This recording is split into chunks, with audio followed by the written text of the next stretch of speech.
They say the desert doesn't forgive, and I've come to believe it. I've lived out here my whole life, watching the sun rise over dry ridges and dip behind cactus silhouettes like clockwork. Nothing much changes in these parts, just the dust, the wind, and whatever stubborn creature refuses to die. I guess I'm one of them. Name's Clint, 34. Been running my family's old ranch in New Mexico since my dad passed 6 years back. Just me and Dusty, my blue heeler, smartest damn dog this side of the Rio Grande. We keep to ourselves mostly. Feed the animals, mend fences, ride out the storms. It's a quiet life, and for the most part, I like it that way. But everything shifted that morning in June. I was out checking the west fence line after a nasty monsoon the night before. Dusty trotted beside me, ears alert, tongue lolling from the heat. The air smelled of wet sand and sun-baked creosote. I'd just gotten off the ATV when I heard the sound, faint at first, like wind against metal. Then Dusty took off barking, and I followed, heart thudding. About a half-mile off the trail, down in a dry arroyo, we found him. A black SUV sat crooked against a rock, front bumper caved in, one wheel twisted at an unnatural angle. The windshield was cracked, dust streaking the sides. I nearly didn't see him at first, slumped against the driver's side, legs twisted under him, face pale and streaked with blood. Dusty ran right up to him, sniffing and whining. I rushed over. Hey, you okay? His eyes flickered open, blue and dazed. His suit was rumpled, covered in sand. That's when I saw the wheelchair strapped in the back of the SUV. I think I passed out, he said, voice hoarse. I swerved, coyote or something.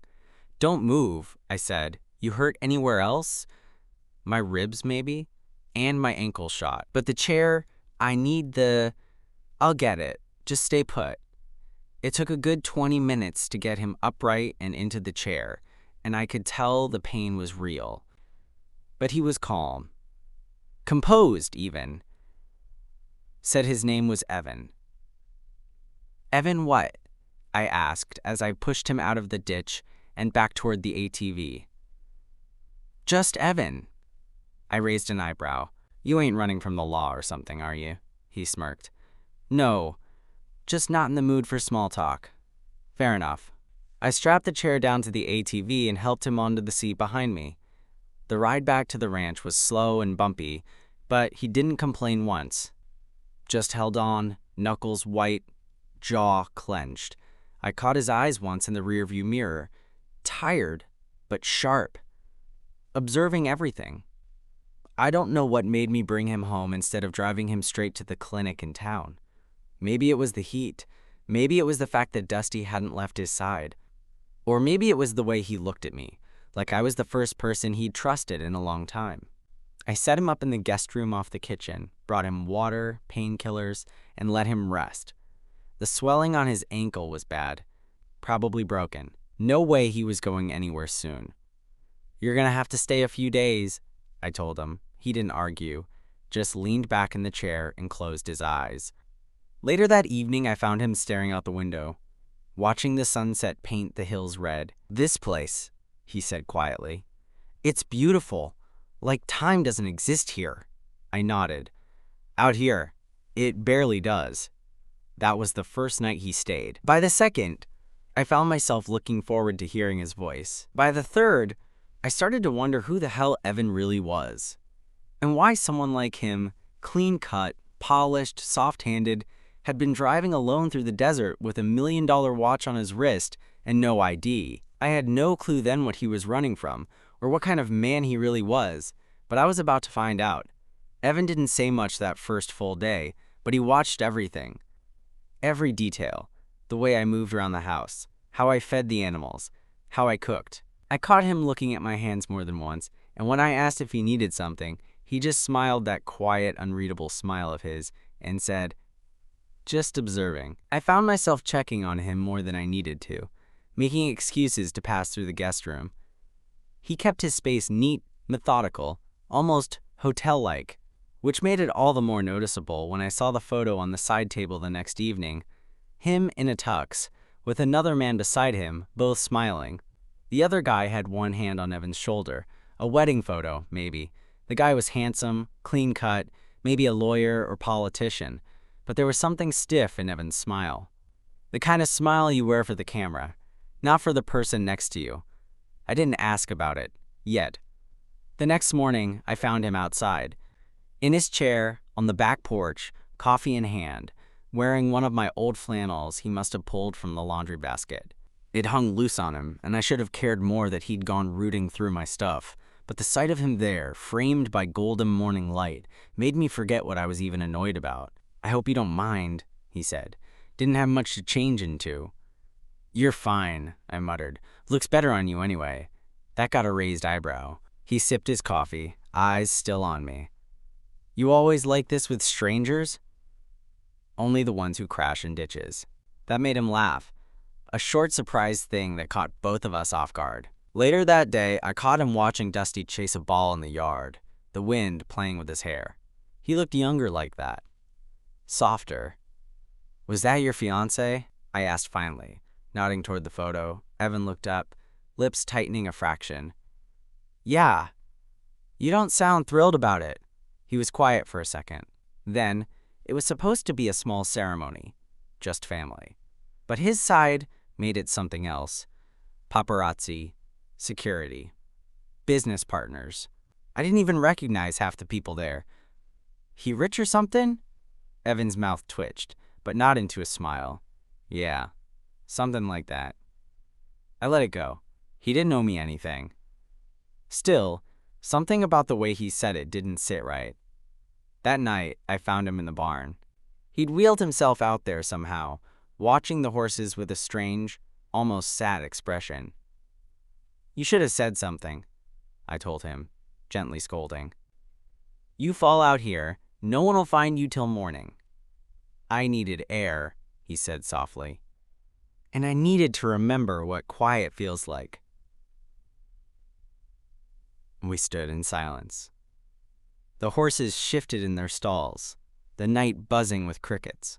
He glanced at me, eyes unreadable. "You ever feel like you ended up in the wrong life?" "Every damn day," I said. "But I stay because I don't know what the right one looks like." Evan nodded like he understood something I didn't know I'd said. He stayed another 3 days. By the 5th, I caught myself lingering near his door in the morning, waiting to hear the sound of wheels over hardwood, wondering if I'd see that ghost of a smile again. I wasn't sure what was happening, only that it was slow and dangerous, and felt like something I hadn't let myself want in years. But on the 6th day, it came undone. Not in a loud, dramatic way.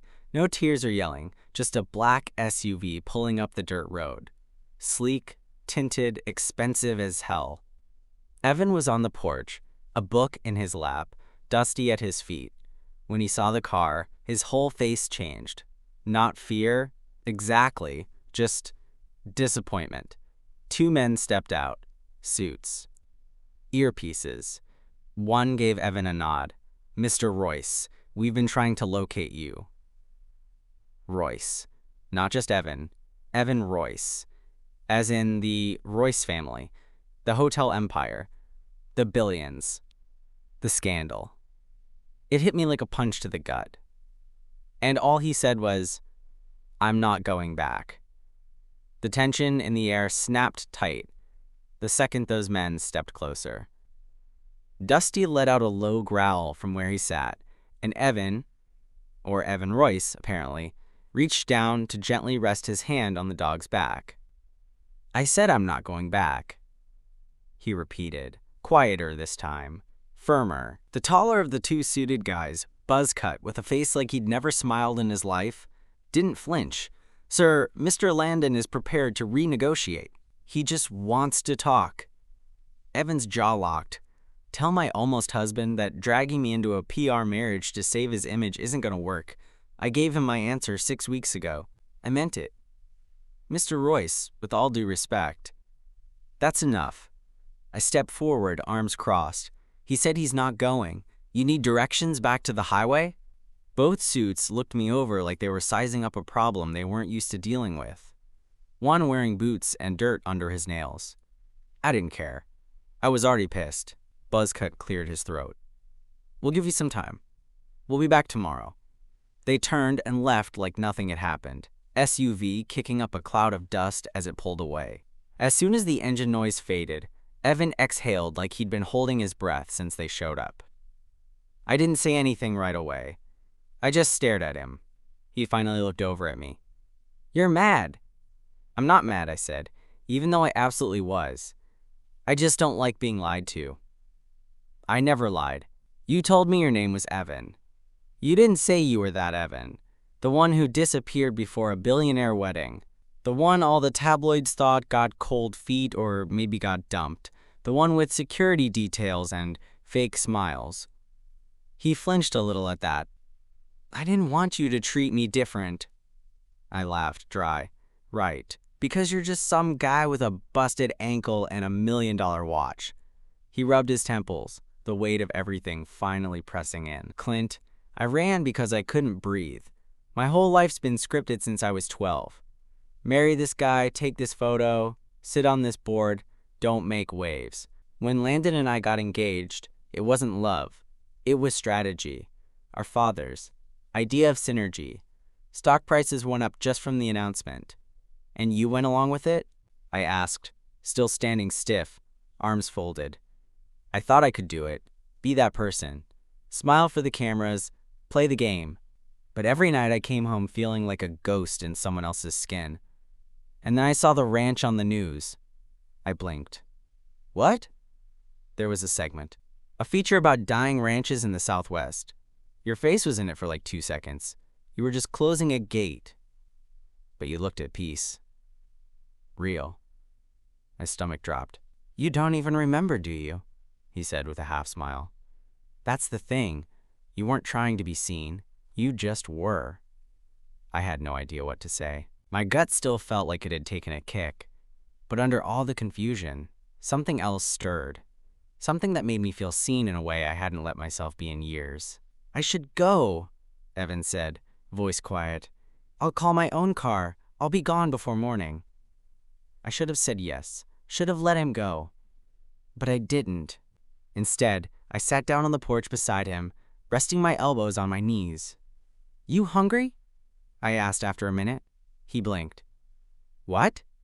"I made chili. If you're leaving tomorrow, you might as well go with a good meal in your stomach." His lips twitched like he wanted to smile but didn't trust himself to. "Clint," he said, voice low, "why are you being kind to me?" I didn't look at him, just stared out at the fading sky. "Because I think you're more than just your last name. And because I know what it's like to be tired of pretending." We didn't say much after that. Just sat there as the stars came out and Dusty lay between us like he always did, like we were already a pack. Evan didn't leave the next morning, or the one after that. He said it was to let his ankle heal a little more, but we both knew that was only half the reason. The suits didn't come back, which surprised me. Maybe he'd bought himself some time, or maybe people like Evan Royce didn't need permission to disappear. They just did it, and the world adjusted around them. Life settled into a rhythm that shouldn't have felt as natural as it did. Mornings were spent out on the porch, drinking coffee, him reading, and me checking the weather or the feed prices. Dusty had adopted Evan like he was born here, always curled under his chair or nudging his hand for ear scratches. I still didn't fully trust Evan. Not in the way you trust a man to have your back during a storm or to keep your secrets. But I was starting to trust the version of himself he was out here. The quiet, funny, thoughtful guy who asked about my mom's pie recipe and who helped me organize the barn supplies by color-coded labels just because it calmed his brain. It was one of those quiet afternoons, the sun dipping just low enough to cast everything in that soft golden glow, when he rolled up beside me while I was oiling a gate hinge. "You ever thought about leaving?" he asked out of nowhere. I wiped my hands on a rag. "Leaving the ranch?" He nodded. "Yeah, starting over somewhere else." I leaned on the gate and considered it. I used to. Right after Dad died, the place felt too heavy. Every nail reminded me of something he said or did. But then I realized leaving wouldn't make the weight go away. It'd just follow me. Evan was silent for a while, turning that over. Then he said, "It's strange. I've been surrounded by people my whole life. At fundraisers, boardrooms, black tie galas, but I've never felt more seen than I have here, sitting in a barn that smells like hay and horses." That caught me off guard. I didn't say anything, but I didn't need to. He went on, "Do you think it's possible to fall in love with the quiet?" "Yeah," I said, "but the quiet doesn't love back. You have to choose it every day, even when it's hard." "Especially then." He turned to me. "And people?" I glanced at him. His face was flushed from the sun, hair a little windblown, a smudge of dirt on his cheek. He didn't look like a billionaire. He looked like someone who'd learned how to breathe again. "People are harder," I said finally, "but sometimes they're worth it." We didn't talk after that. Not until dinner, when we sat across from each other eating leftover chili and fresh cornbread. I caught him looking at me again. That same way he had that first night, like he was trying to figure out something important. "You ever been with a guy?" he asked suddenly. I didn't flinch. "Yeah." His eyes lingered on mine. "Was it serious?" "No," I said. "Not because I didn't want it to be. Just wasn't in the cards. Out here, being queer means knowing how to keep things quiet. You learn how to look away when you want to look twice." He looked down at his plate. I never got to be out loud either. Not really. Everything I was supposed to be was already decided. Who I dated, how I dressed, what I said. Being gay was fine, as long as it was packaged just right. Digestible. Glossy. "You're not here to be glossy," I said, my voice a little rougher than I meant it to be. "You're here because you wanted something real." He nodded slowly, like that meant more than he was ready to admit. That night, I found him on the porch again, this time with a blanket over his lap. The desert air had cooled. Dusty was curled beside his chair, fast asleep. I sat next to him without saying a word. After a long stretch of silence, he said quietly, "Do you think I could stay? For a while. Just until I figure things out." I didn't answer right away, just looked up at the stars. "You already are," I said. He looked over at me, and for the first time, I let myself meet his gaze fully. No guardedness, no walls. Just me and him, and the heavy, breathless moment between us. Then he reached out, slow, careful, and let his hand rest over mine. I didn't pull away. I didn't sleep much that night. Not because anything happened. Not really.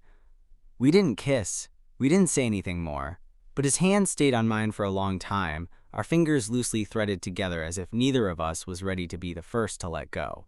And somehow that quiet moment, that simple touch, rattled me more than any bar fight or dust storm I'd ever been through. The next morning, I woke up early and found myself pausing at his door. I didn't go in, just listened. Heard the creak of the old floorboards as he rolled over them, heard Dusty's soft bark, that happy little one he only made for people he liked. Evan didn't bring up the hand thing, and neither did I. Not at breakfast. Not when we fixed the trough behind the barn. Not when he read out loud from the local newspaper, giving dramatic voices to the horoscopes for fun. But there was a new energy between us. Charged, uncertain. Like we'd both stepped to the edge of something, and were too scared to look down. That afternoon, the suits came back. I saw the dust trail before I saw the vehicle, and my stomach dropped. Evan was inside, helping me fold laundry, his face relaxed in a way I hadn't seen before. By the time the black Escalade rolled up, I was already on the porch. 2 new guys this time. 1 woman, 1 man, both in tailored suits that didn't quite fit the dirt and grit of the ranch. "Mr. Royce," the woman called politely, "we're just here to talk." Evan wheeled out behind me before I could stop him. "Did Landon send you?" "No," she said, her smile tight. "Your father did." Evan froze. I glanced between them. "What does he want?" She stepped forward. To remind his son that disappearing in the middle of a press tour isn't just a personal embarrassment, it's a corporate liability. Investors are nervous. The board is furious. And the prenup includes clauses that are now very much in play. Evan laughed bitterly. "So this is a cleanup mission. Damage control. We're just asking you to return to New York," she said calmly. You don't have to go back to Landon, but you do need to face this. He looked like he was about to say something angry, something final, but I cut in first. He's not going anywhere until his ankle heals, I said, stepping beside him. The woman didn't flinch. We'll be back in 3 days. I'd advise you to prepare. When they left, Evan didn't say anything. He just stared out at the road like it might swallow him whole. Inside, I tried to get him to eat. He pushed the food around with his fork and didn't take a bite. You okay? I asked, finally sitting across from him. He nodded, but it was a lie. You could see it all over him, in the way his shoulders hunched, in the tight set of his jaw. Do you want to go back? I asked quietly. No, but you might have to. He looked up at me. And if I do, will you hate me for it? The question caught me off guard. I don't know, I admitted. I don't like being left. Evan swallowed. I don't want to leave you. We sat in that tension for a long time, saying nothing. Later, he followed me out to the barn, even though he was clearly tired. I was brushing down one of the horses when he came up beside me. I used to think I was brave, he said softly, walking into meetings, negotiating deals. But it's easier to face a boardroom full of billionaires than one man who makes you feel like you actually matter. I turned to him. His eyes were glassy. You matter to me, I said, not even trying to soften it. He didn't say anything, just reached out and touched the side of my face, rough fingers trembling a little. That was the first time we kissed. It wasn't soft, it wasn't hesitant. It was years of holding back, of pretending, of wanting, and not letting yourself have it. It was all of that, pouring out in a way that made me feel like I'd finally exhaled after holding my breath for too damn long. And when we pulled apart, he whispered, I don't want to go back. I rested my forehead against his. Then don't. The kiss didn't fix everything. We didn't suddenly become two guys living out a perfect little love story on a ranch. Life didn't freeze in that golden moment. In fact, things got harder after that, more real, more vulnerable. That night, Evan didn't sleep in the guest room. We didn't even talk about it. We just ended up on the porch until the stars were out, sitting side by side, not touching, but not needing to. At some point, I stood and offered my hand, and he followed me into the house without a word. We didn't do anything but sleep. I laid beside him on top of the covers, fully clothed, his head against my shoulder, his breathing deep and even. But I didn't sleep at all. I just stared at the ceiling and let the truth of everything settle into my bones. This man, this stranger who crashed his car in the desert, had become the one thing I didn't know I had been missing. And in 3 days, he might be gone. The next morning, we got a visit, but not from the Suits. It was Travis down at the general store. He'd heard a rumor, something about paparazzi sniffing around in Las Cruces. A Royce family security guy spotted at the gas station. The gossip mill was spinning. Evan looked almost calm when I told him. This is how it works, he said. They wait me out, make it seem like I'm being dramatic. Then they tighten the screws. Do you want to run? I asked. We could. I got friends up in Wyoming. Big country, no reporters. He shook his head. I'm tired of running. I just want to be allowed to choose something for myself. For once. I saw it then. The weight he carried. The years of being a name before he was a person. That afternoon, I took him riding. Not on horseback. His ankle was still too weak, but on the old 2-seater side-by-side ATV, I kept for fence checks. He laughed when Dusty jumped into the back like it was just another chore run. You ever think about how different our lives are? He asked as we drove through the ridgelines. You build things, fix things, you work with your hands. You live in a place where stars still mean something. I kept my eyes on the trail. And you? I write emails, sit in meetings, sign my name on contracts people read more closely than they read my face. We pulled over near the northern overlook. You could see for miles up there, flatland that turned into gold when the light hit it just right. He looked out at it all, wind ruffling his hair. This place, it's the first thing I've ever wanted just because it felt right. I didn't respond. I didn't have to. He reached for my hand again, and we just sat there in the quiet. That evening, we got a surprise call on the landline. I hadn't even used it in weeks. Evan picked up before I could. I saw his face change. Then he handed me the phone, his hand shaking slightly. "It's my father," he said. I took the phone. "Mr. McAllister," a smooth voice said. "I assume you're the one keeping my son off the radar." "I don't keep anyone. He stays because he wants to." "Well," the voice said, "he won't be wanting to much longer. We filed a breach of contract. Landon's attorneys are involved. If he doesn't return to New York by Monday, we'll proceed with full litigation. You can tell him that. Or don't. We'll find him either way." The line went dead before I could respond. Evan didn't ask what his father said. I think he already knew. We ate dinner in silence that night, Dusty curled up by the door, watching us like he could sense something was coming. After we cleaned up, Evan rolled into the living room and looked around slowly like he was trying to memorize everything. "This house is the first place I've felt safe," he said. "You are safe," I replied. He looked at me, eyes shining. "Not for long." The last day came too fast. We didn't talk about what would happen when Monday hit. We just existed. Like time might give us a break if we kept still enough. I spent the morning fixing a broken section of fence while Evan watched from the edge of the field, a blanket over his lap, Dusty curled by his wheels. He didn't say much, but I could feel his eyes on me, and that was enough. After lunch, he disappeared into the house, said he needed to think. I didn't follow. I gave him space, even though every part of me wanted to bar the door and pretend this world was enough to keep him. When I came back inside around dusk, I found a letter on the kitchen table. I knew what it meant before I even opened it.